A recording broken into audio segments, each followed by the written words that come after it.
এক সময়ের কথা, এক জঙ্গলে এক চতুর শিয়াল বাস করত। তবে তার একটি খারাপ অভ্যাস ছিল, সে সবসময় মিথ্যা কথা বলতো। কখনো বলতো সে বিশাল এক খাদের কিনারায় হীরা কুড়িয়ে পেয়েছে, কখনো বলতো দূর পাহাড়ের গুহায় সোনা ভর্তি আছে, আবারও কখনো বলতো মাঠ পেরিয়ে ওপারে একটি বন আছে যা স্বর্গের মতো সুন্দর। আর মজার ব্যাপার, সেখানে খাবার বা অন্য কোনো কিছুর অভাব নেই। প্রথমে সবাই তার কথায় অনেক আগ্রহ দেখাতো, কিন্তু বারবার মিথ্যা ধরা পড়ায় কেউ আর তাকে বিশ্বাস করে না।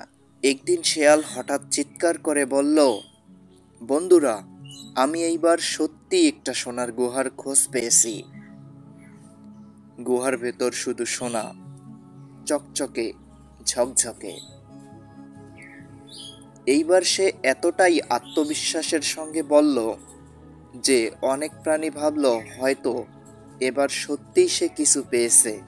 তারা কৌতূহলী হয়ে তার পিছনে পিছনে গুহার দিকে রওনা দিল।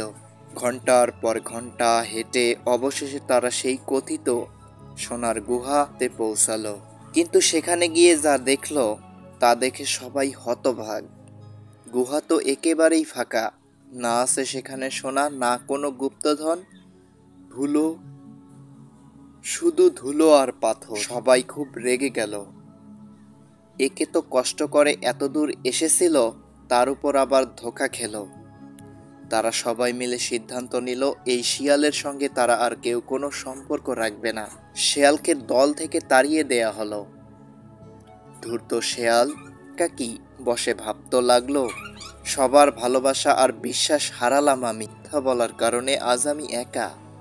সে চোখের জল ফেলতে ফেলতে বলল, মিথ্যা বলার ফল কখনো ভালো হয় না। আমি যদি আগে থেকেই সৎ থাকতাম, তাহলে আজ আমাকে এভাবে ত্যাগ করতো না কোনোদিনও কেউ আমাকে। আর গল্পটা এখানেই শেষ করতে হলো। নিত্য নতুন এমন সব আনকমন ও রহস্যময় গল্প দেখতে আমাদের চ্যানেলের সঙ্গেই থাকুন।